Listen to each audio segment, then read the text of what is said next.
Once upon a time in a bustling city, there lived a young locksmith named Leo. He had inherited his grandfather's shop, where he meticulously crafted and repaired locks of all shapes and sizes. Leo was known not only for his skill, but also for his kind heart and ability to bring life back to even the most worn-out locks.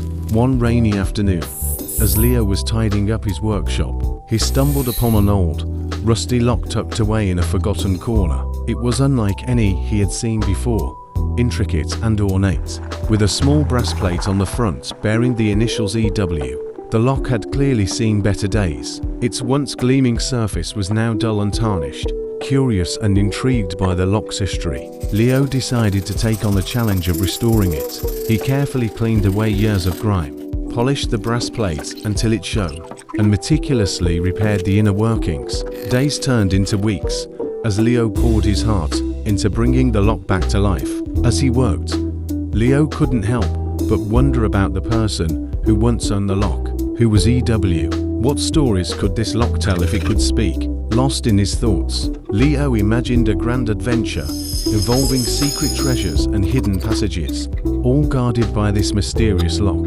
Finally, after many hours of painstaking effort, Leo stood back and admired his work. The lock now looked as magnificent as it did the day it was crafted, perhaps even more so with the patina of age adding character to its intricate design.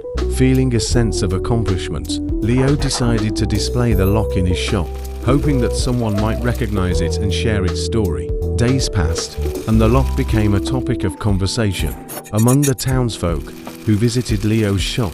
One afternoon, an elderly man with a twinkle in his eye and a cane in hand entered the shop. His name was Mr. Edward Wilkins, a retired clockmaker known for his craftsmanship and love of antique locks. Upon seeing the lock, Mr. Wilkins gasped in disbelief. "That's my grandfather's lock," he exclaimed, tears welling up in his eyes.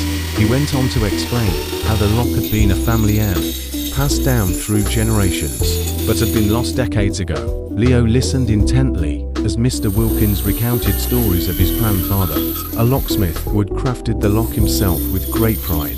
The lock had guarded their family's most precious possessions and had even saved them from a burglary once. Overwhelmed with emotion, Mr. Wilkins thanked Leo profusely for restoring the lock and bringing a piece of his family history back to life. He insisted on purchasing the lock, but Leo, touched by the reunion of Mr. Wilkins and the lock, refused to accept any payment. Instead, Leo and Mr. Wilkins became friends, bonded by their shared passion for craftsmanship and their appreciation for the stories that old objects could tell.